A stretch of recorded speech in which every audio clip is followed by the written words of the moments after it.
Welcome in, hockey fans in the Southwest. Sunday special today, recorded on 1 October 2020, a Thursday at T-Mobile Arena, Las Vegas, Nevada. If 1 October does not ring a bell to you folks, it should. 3 years ago, a horrific tragedy took over Las Vegas. Stephen Marsh, my co-host, is a Las Vegas native. Scott Strandy here with you as always on our Sunday specials.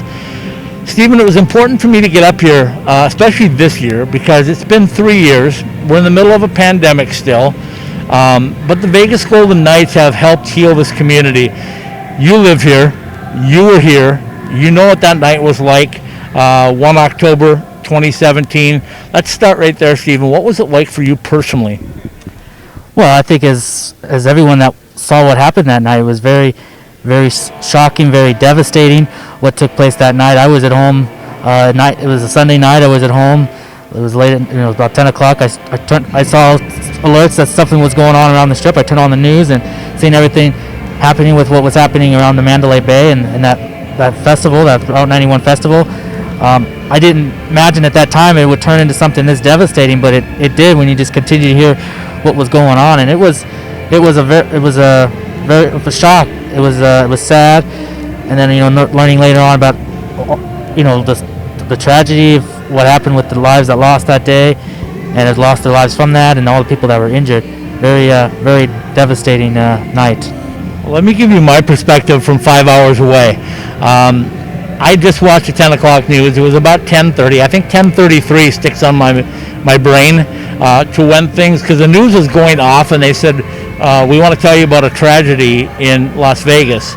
And because I cover Las Vegas, because I'd just been up here with the Golden Knights in training camp, I wanted to find out when the world was going on. So as I watched into the night, again, from 5.5 hours away, I wasn't here, and I was seeing it on the internet and on TV coverage, and I flipped it to CNN because they had constant coverage, and I was seeing the magnitude of what was happening here in this city, this beautiful, vibrant city of Las Vegas.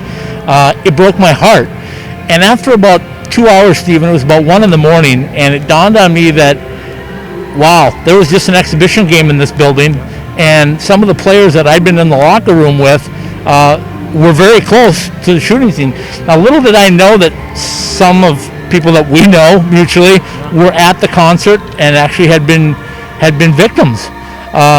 But as that went through, I started thinking, I need to start checking on my friends. And I started sending out text messages, and it went till about 4:30, 5 o'clock in the morning. And you know who I'm talking about, the UNLV guys, Anthony and Z and all of them started checking in with me and let me know they were okay. And the one I never got a check on was Nick Raboni. And about 5 o'clock, I think I got a message from Z telling me what had happened and that Nick was in surgery and had been shot. And the devastation for me, so I can't even imagine what it was like to be here. And you start hearing about the first responders, and I started doing stuff in my head, like math in my head, right? I said 500 people injured, 58 at the time had perished. How are you doing it? How are you getting them the treatment that they needed? Yeah. So when did that realization start to set in for you that, man, they were going to every hospital, everywhere, shuttling people to makeshift hospitals if they needed to? When did that set in for you? Well, I think you said you were up to like 5 in the morning. I think I was watching the TV for hours, just watching all the coverage, more out of disbelief and the shock that this was going on in this city. In this city, as you said, vibrant city as Las Vegas is, and I didn't really know what to really believe or really think at the time, and seeing all the devastation, all the chaos of getting people to the hospitals. The hospitals were overwhelmed with people that had to go and get treated, and just all the stories of heroics that you heard from the days after and everything. It just, and then knowing, having a personal connection to it. I hadn't really been involved too much with the UNLV program to that point. I was just starting out to kind of follow them, and then knowing about what happened with Nick, and I didn't really know them and Nick really that well at the time.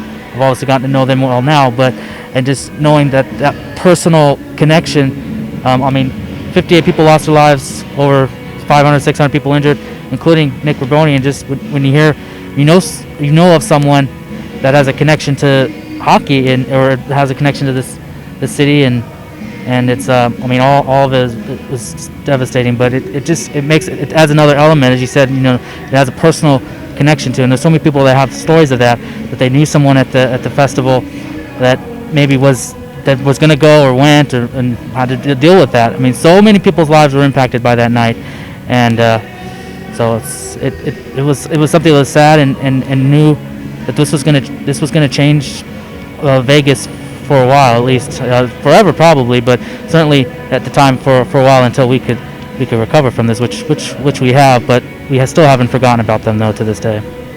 Okay, so let's fast forward 3 years, and I don't want to bypass years 1 and 2 because the Vegas Golden Knights stepped up immediately. I'm talking the next morning, and started doing things to give blood, to bring meals, to help the first responders, to help the victims. It was an immediate reaction. I said at the time, I'm not surprised, because Bill Foley, the leader, the owner of this franchise, is just a solid individual from top to bottom, and I didn't have any doubt in my mind that he would be involved. And to be involved is one thing, to be totally involved is something else. Here we are today, 3 years later. The blood drive going on around us, it's sold out, if you want to call it that, because there's no more spaces. There's other things going on around the Las Vegas Valley, with first responders, with players bringing food, with other blood drives here and there. We'll get to a few of them later on in the show. But just tell me how proud you are as a Las Vegas native to see what's happening 3 years later. No, I'm very proud. In fact, one thing that I wrote on my notes, so one thing that was really nice to see and made me proud of Las Vegas. I've always been proud of being here in Las Vegas and being from here, growing up here since I was a young kid, was the community aspect to it. And we saw that right after 1 October, the next day, and we're at a blood drive today, but all the blood banks, there was lines of people for hours waiting in line to give blood. This is the day after. This was October 2nd. That Monday, people were in line. They couldn't take any more people because all the blood banks were full. People were handing out water to the people that were in line. I mentioned the Golden Knights went to go visit the hospital, visit victims and those that had been shot. Went to police, of course. The police and the first responders did Newman's work to try to save as many lives as they did. And then now seeing 3 years, and what in 3 years now, as we continue to have these remembrances within the city, Las Vegas continues to remember and do it right. There's a healing garden here in town that people can go out and always look at the faces of those and that's the important thing. We don't want to forget the faces and the names to this tragedy. And I want to share something too. It was a guy from Chicago brought crosses to Vegas for a couple of years afterwards. Yep. to honor that down by the Las Vegas sign, and that was amazing. Of course, he passed away earlier this year from cancer, but and just seeing people from outside of Vegas too coming and wanting to help somebody like that who's done that for other tragic shootings as well. But just and because Vegas, I think it sometimes has this reputation of being this gambling town, this party town, this city, Sin City and everything, and obviously the ultimate sin took place when that guy, did the destructive thing. But it's so much more to that. It's such a community feel to it. People love this city that live here, and we saw that in the wake of 1 October, and we see it today, 3 years later, with these things like this, 3 years later, and certainly with the Golden Knights and everything that we've seen. Well, tragedy it was. We will never forget the 58. Now we understand it's been updated to 60 on 2 that have passed away, that had very bad injuries, that survived for a little while and passed away. But we won't forget those. We won't forget the survivors. We're constantly reminded of it, which is a good thing. Today, though, our focus is on the healing process, the blood drive, the way to bring this community together, and nobody's done it better than hockey.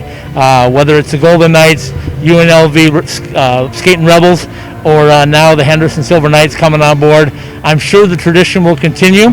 So as we continue with our Sunday special, Hockey Heals Vegas after 3 years after the tragedy. Let's continue and visit in with somebody who's very close to the Vegas Golden Knights, Dave Gosher.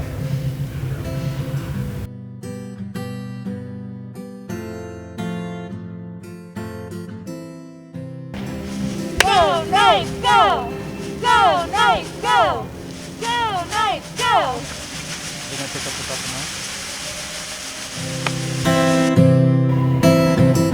All right, welcome in, hockey fans in the Southwest. It's a Sunday special. It's a somber, though. It's hard. Dave Gosher is with me with the Vegas Golden Knights.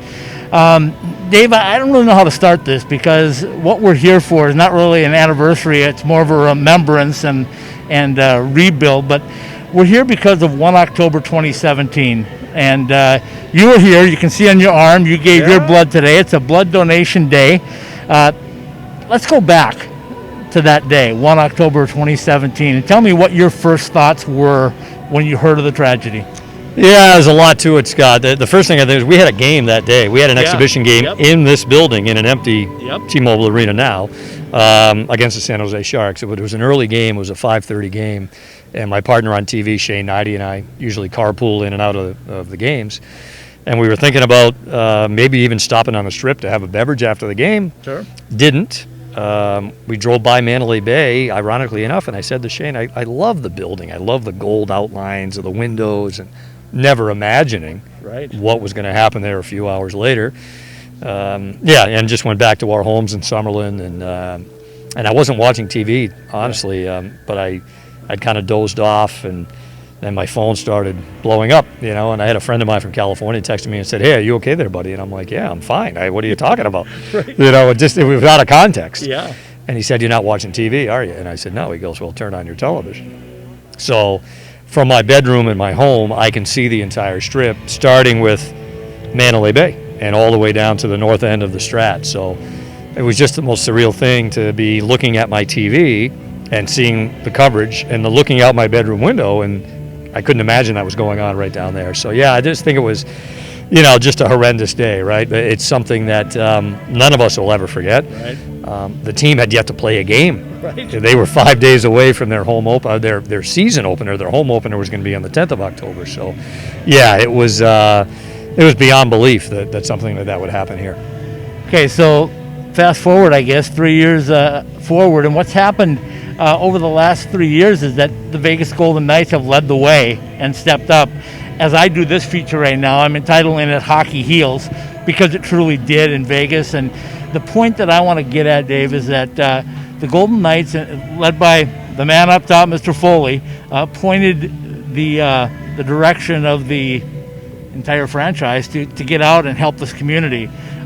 So what happened immediately? I mean, we all know, but tell us in your words what happened immediately after the tragedy. Yeah, well, it's amazing when you think about it. Like, the whole organization was looking forward to the home opener, right? It's the first ever home game, and then they had to change everything, quite obviously. So, in those immediate days, players, people from the organization, they tried as much as they could just to, whether they were around first responders, doctors, nurses, families, visiting hospitals, going to different blood donation sites, whatever it might be, and they jumped headfirst into trying, to use your words, Scott, to try to heal as much as they could. I will say, in my old job, I was in Boston a long time, and including the time of the Boston Marathon bombings in 2013, and which was another dreadful event. But I do remember the local teams. There was an opportunity there to try to help and try to be a diversion. And I always say, even if your other 22 hours a day are not good, for obvious reasons, maybe you can flip on the game and for a couple of hours anyways, get your mind away from it. So I think that was what the team really provided, was 5 days after the shootings, they opened the season in Dallas, won that game, and another game the next night in Arizona, won that game. They won a lot of games that first year, but talk about a diversion and giving something positive for people to think about and keep track of and be a part of was phenomenal. And I'll tell you, Dave, the first year when the season was over with, I came up and did a little feature with fans, right? Yeah. And I ran into so many fans that told me, yeah, I didn't know anything about hockey, but the 1 October shootings made me want to come to T-Mobile, wanted me a part of a quote-unquote family. And the Vegas Golden Knights have been the family and continue to be. So here we are, October 1, 2020. We all know what the pandemic's been like. Yeah. We got through it. We got a Stanley Cup awarded.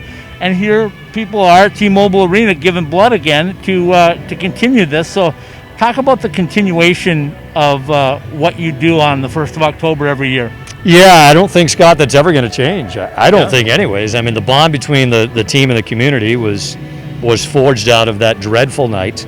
But here we are 3 years later, and you got people coming into T-Mobile Arena to donate blood. You've got players going to visit with Vegas Metro Police Departments and different centers and providing meals. The team's going to donate 1,000 tickets to first responders for games whenever the next season starts. Could be in 2021, but who knows. But yeah, again, I just think that, for those of us that were here then, and, those of us that, and look, I've only been in Vegas 3 years, but I realize, having talked to a lot of people in that 3-year span, that they wanted their own team here for a long time, and they wanted their own identity. And you could never in a million years imagine the confluence of events of they get a team, and before they ever play a game, October 1 happens. That being said, it's been the passion and how much they love this team is unbelievable. It's eerie to be in this building when it's empty, because on a game night, in normal times, it's off the charts. I know. So to be in here with 18,000 empty seats is strange. Okay, so I alluded to it a little bit earlier. I know it's probably hard for you to talk about your boss. Maybe it isn't. But Bill Foley, and I told people this before Vegas was Vegas. When I heard that Bill Foley was getting involved, I said, if you don't want to come here and play hockey, if you don't want to work for this man and this organization, there's something wrong with you. You need to have your head checked. Tell me what it's like, though, to work for him and how important he is for this community and the healing process of this community. Yeah, and I think that's a lot of it. Bill's been, you think about his community give back. He's got the Folded Flag Foundation, which, he's a huge military guy with, his connections to West Point. And it really kind of started with him. I think right when this all happened, it was, okay, what are we going to do? How can we help, even in a small way? Right. That's really never changed. I mean, we're standing here on 1 October for obvious reasons, but in normal times, they're out in the community all the time. Yep. Schools, hockey clinics, whatever it might be. So I think, our team president, Kerry Buboltz, has a saying that community is a contact sport.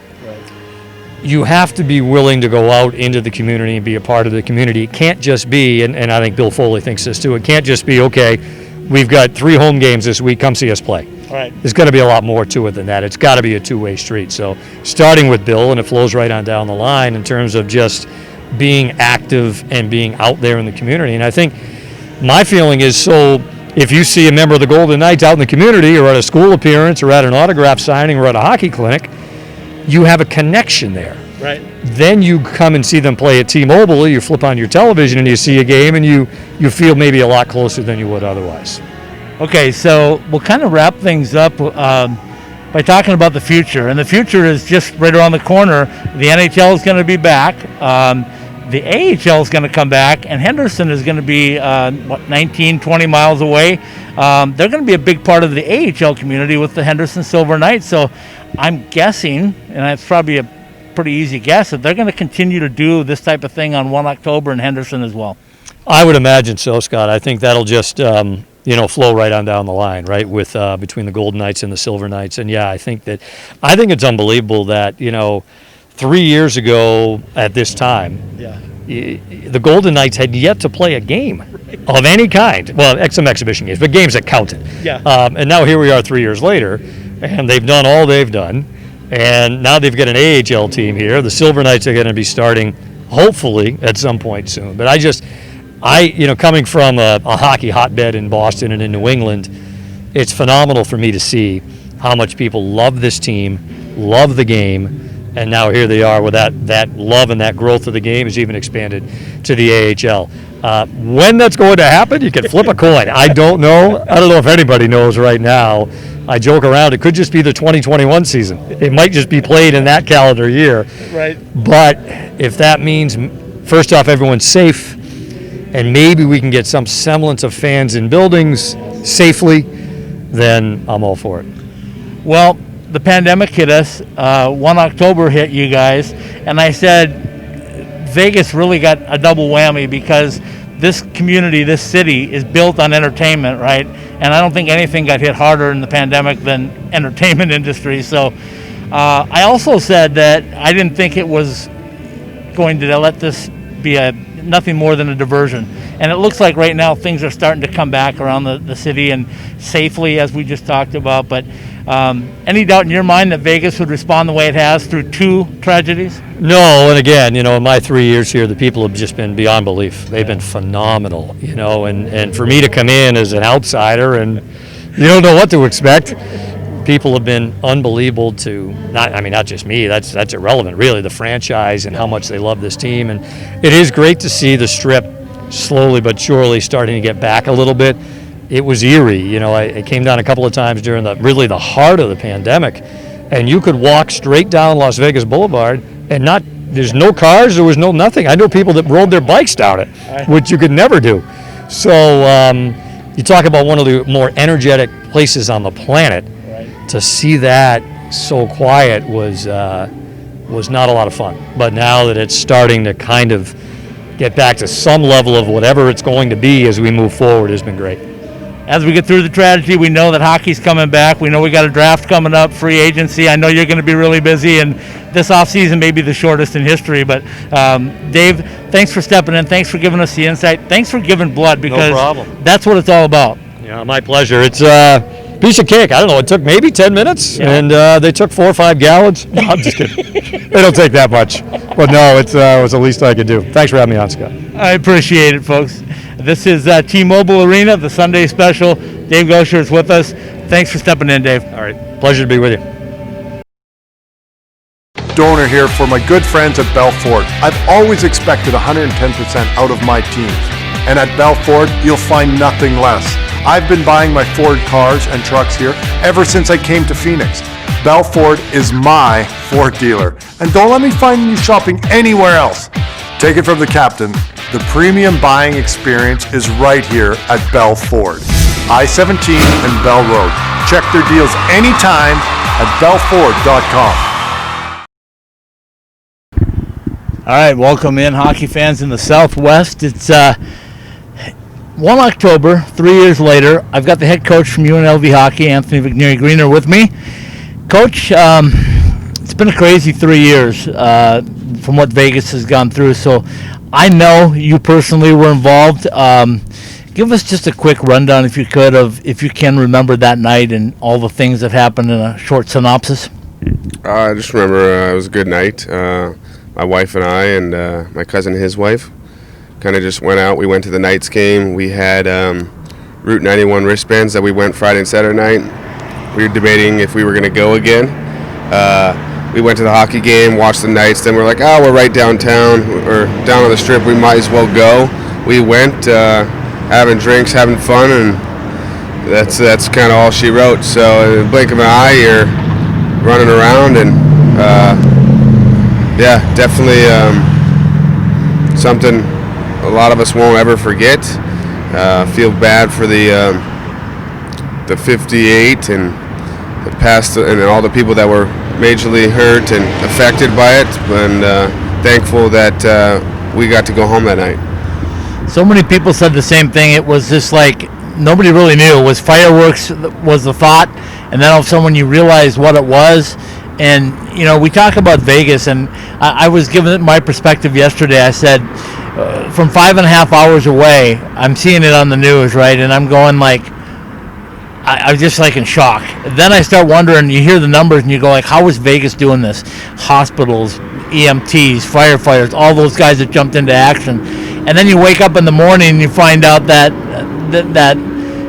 they've got it under control for the most part. I mean, we lost a lot of lives, we had a lot of injuries, but what a job your EMTs did here in Vegas, and they continue to get support, don't they? Yeah, EMTs, firefighters, all the police. People are running away. They're running towards it. So that just speaks volumes of those people, the average person running away, and these guys are just running towards everything. So for them to handle it like they did, that's why they consider some of the best in the world. So, definitely lucky that they were trained and whatnot and how to handle a situation like that. And there's kind of no plan or, Roadmap. yeah. Basically, there's no, like you said. So they did it on their toes and got everything handled, and the triage centers and how they popped everything up, and yeah. Okay, so yesterday I had a chance to visit in 2 days to do this Sunday special. I had a chance to visit with the Golden Knights and Dave Gosher, and he was telling me that Vegas jumped in, the hockey community jumped in. We know what the Golden Knights did. We know what you guys did. You were just going into the brand new building at City National. It changed everything, but now we look 3 years later, and I use the phrase, and that's what this is pretty much titled, is hockey heals in Vegas, because it has, right? I mean, your involvement with the program, the Golden Knights, Henderson Silver Knights coming in now, it's all been one group cooperative effort to make things better. Yeah, no, that was our main message. I know I couldn't do a lot myself, just alone, but I know our team could, and that was my message that night. I know Coach Nick was in the hospital and he wanted to be there and whatnot, but that was our main message to the guys that night, was just like, if we're going to do anything, let's kind of take 3 hours of everybody's mind off of what's going on in the world, and let's just focus on hockey. And I think the kids did a really good job that night. There was a lot of excitement in the video, and for 3 hours you thought maybe it was just hockey. There's still thoughts in the back of your mind, but your main thought was UNLV hockey and the hockey world. So I think that did help. I know that personally helped myself, my family, our team, just to take our minds off of things like that. So I know that was a huge night for us. So when I had a chance to come back to Vegas at the end of the Golden Knights season, they're making that magical run into the Stanley Cup final, and I met up with a bunch of families, right? And I asked them, tell me about your experience being a hockey fan, and 90% of the people I talked to said we weren't hockey fans. Yeah. We became hockey fans. That speaks of Vegas to me. When I look at it, like I said, from 5.5 hours away, Vegas became a hockey community over one event. Yeah, they did a great job. They jumped in right away. The Knights players were out there handing out waters and going to food banks and blood banks, and making sure that they were out there pushing their presence in the community. And I think that the non-hockey fans seeing the hockey community right there, of how close-knit the hockey community is. It's not like other major sports.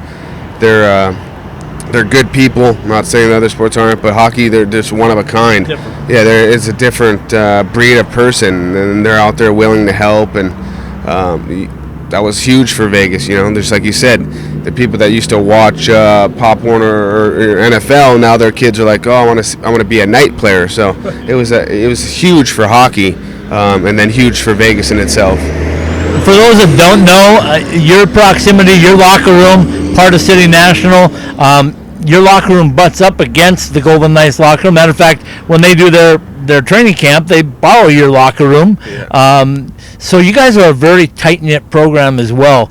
When we talk about hockey healing Vegas, and I look back and I go, not only the involvement of the players and the teams, and it starts with Mr. Foley on down, and UNLV jumped in as a university to do what they could, but it's more than that, right? It's building arenas, it's putting kids in places to play. I pinch myself a lot because I don't realize how many ice sheets you guys got in such a short period of time and are continuing to get. As a hockey guy in Vegas, explain to me how that possibly happened in 5 years. I think it speaks volumes for what the Knights are doing, what other programs are doing. The youth program is expanding here. You got just the other day, one of our sponsors, The Yard, a parent building a mini practice facility. So, 5 years ago, you never think of things like that. So now we have, 5 sheets of ice with 2 more coming. So we'll have 7 sheets of ice, plus a practice facility that The Yard just built. And then I could see rinks popping up, another rink popping up here in Henderson. Out by Sunset Station here pretty quick, or even out by the M. So we'll have another 2 sheets of rink, I would say, within 2 years, I think, just because of the growth of hockey in Vegas. When I met you the first time 4 years ago, 5 years ago now, and we were talking, and you were at the Ice Center, and we were talking about Vegas hockey. Could you have imagined it was going to explode this fast? I know you knew what was happening, but this quickly? I think you hit it on the head there. I knew we had a lot of potential. Yeah. I didn't think it was going to happen this fast like it has, which is, even better for us. Because I want to see every kid playing hockey. I love the sport of hockey, not just because I coach it. I just love watching it. So when another kid can grow up loving the sport and practice the sport as much as he can, it's better for everybody. All right, let's wrap it up by you telling me 3 years later, what do you say? What does the word, the hashtag Vegas Strong mean to Anthony McNeary Greener? I don't know. I will say, going through all that madness, there was some good in it. Just there's good in people. Like I tell the story, you're running away, you've seen people helping people, guys jumping on girls, helping girls over the fence or ladies over the fence, protecting them, making sure that other people were safe before they were, and that speaks a lot. And then just right after that, the whole community came together. Like I said, the Knights and other famous people coming out and helping in the community. And then just, Vegas Strong is, we're one group, and we're not going to stand for that. That one guy is not going to, fault this city, and we're going to come together and still be together. And I think they've done a great job in 3 years and continue to do that. And I'm not just saying this because of UNLV hockey, but again, my perspective from 5.5 hours away is when the phrase Vegas Strong comes out, I think of your friend, your assistant coach, Nick Ruboni, because when I saw Nick the first time afterwards, and I was amazed at what he'd been through and how he recovered. And I know you weren't, because you knew he was going to do it. But 35 days later, I sat down with him as he was getting ready to come back on the bench with you, and I said, that's Vegas Strong in my eyes. It's not really fair to single out one person, but if there is one person that epitomizes it, fair or not fair? Very fair. Nick, it speaks volumes. Just look at 35 days. He took one in the chest, and, he's on the brink of passing away. So it speaks volumes for the guy, of all the character he has and the hard work he put in. And it wasn't just like he sat there and got better. He put in the work and did all of his rehab and was back. And his main goal was to get back on the ice, to be around all the guys and the staff. So, again, I knew that was coming. Once we found out he was okay, all he had to do was put in the hard work. That was simple. We knew he would be back. Coach, I appreciate your time. It means a lot in putting this together, because we want to talk about how hockey heals. I don't think there's any sport that healed the community more than the hockey community here in Vegas. So congratulations on what you've done. I refuse to call it an anniversary. I want to call it a remembrance. Yeah. And we found out yesterday there's 2 more names added to that 58. So it's ongoing. All the people that are still dealing with the mental part of it and all that. You were there, survivor, router, they're calling him now. So I'm hearing all kinds of good things, but congratulations on just continuing to move forward. No surprise that Vegas did it. I appreciate it. Thanks for having me.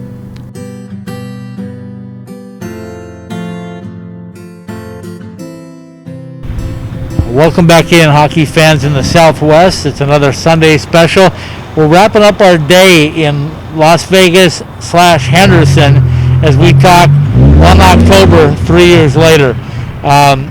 We're talking about the healing process. Scott Strandy, Stephen Marsh with you today. Stephen, we talked a little bit earlier in the show about the healing process and how it's all resolved, but let's talk about the future, because behind us, beautiful Lifeguard Arena, the new practice facility of the Henderson Silver Knights, and community rink for all that want to learn to play hockey and skate in Henderson and Vegas and all over. It's just 2 more ice sheets, but very nice ice sheets. So the future on 1 October is bright, because the healing continues, and it continues with the building and the adding of more ice sheets. Your thoughts on that? You're absolutely right. It's as bright as the sun is out here right now. It's incredible that over the last 3 years, what we've seen. Unfortunately, of course, what happened on that tragic day 3 years ago, but what we're seeing now, 3 years later, and we were at the blood drive at T-Mobile and just seeing people willing to donate blood to help, as we, of course, still dealing with the pandemic, and there's a lot of need for blood, too, because of COVID. So to see that, and then, of course, to see this rink here, which is just about done, what's coming in Henderson, Old Henderson Pavilion site with the arena that will eventually be the home of the Silver Knights where they'll play their games.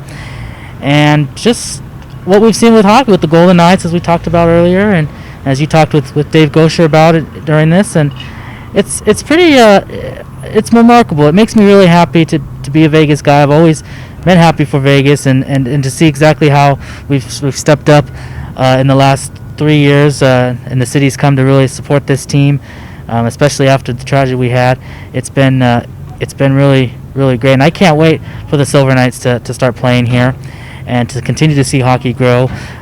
We talk about UNLV as well and their role in this, and it's really an exciting time to be a hockey fan in Las Vegas, and we continue to remember those that lost their lives that tragic day, but we can celebrate them by continuing to do what we enjoy to do, and that is to follow the Golden Knights and to follow these teams here in Las Vegas. And Well, you told me when you came on the show that you were going to wear your Vegas Strong shirt, and you said, should I? And I said, absolutely, because obviously we're Ice Time Hockey Southwest, but Vegas Strong is the mantra. It's been the mantra for the last 3 years.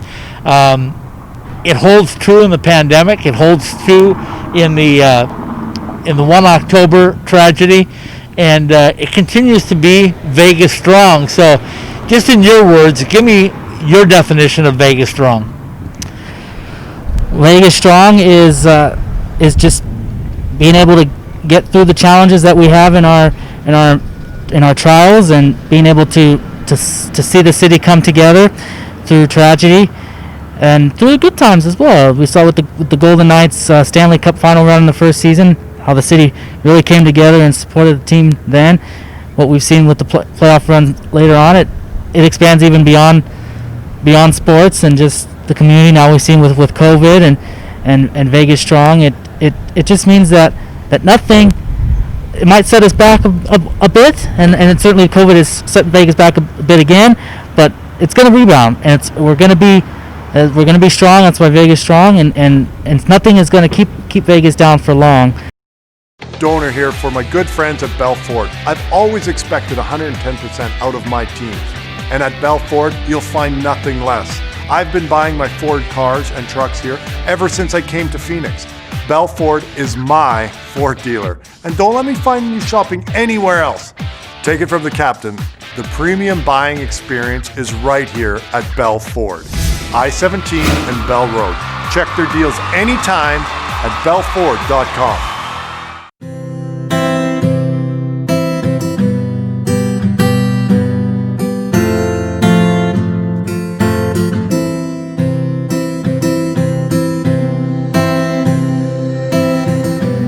Welcome back in hockey fans in the Southwest as we conclude another episode of the Sunday Special. Scott Strandy hosting with you today. Our visit today, really single-folded, folks. It's Hockey Heals Vegas 3 years after 1 October tragedy, and what we've seen over the past 3 years is the hockey community especially stepping up in Las Vegas and helping out many other groups, many other people, many other businesses, corporations that have done what they can to help out a terrible tragedy which Vegas suffered back on 1 October 2017. Our final stop today was the Community Memorial Gardens in downtown Las Vegas. And if you haven't been here, what a tremendous sight. Remembrance site, and I refuse to call this an anniversary. It's a remembrance. It's a third remembrance of the 58 people, now 60 people that lost their lives during the tragedy, and the hundreds of others that suffered injuries, many of them long-lasting injuries as well. So we hope you enjoyed our special. We thank the Vegas Golden Knights, the Henderson Silver Knights, the University of Nevada, Las Vegas, and their hockey team and coaches for participating and stepping in and giving us their thoughts. My thanks also to my co-host Stephen Marsh for joining in, a Las Vegas native that was able to give us a very unique perspective. And again, our thanks to our sponsor, Bell Ford, for allowing us to do our Sunday specials. We hope you enjoy it, and we hope you always remember 1 October 2017.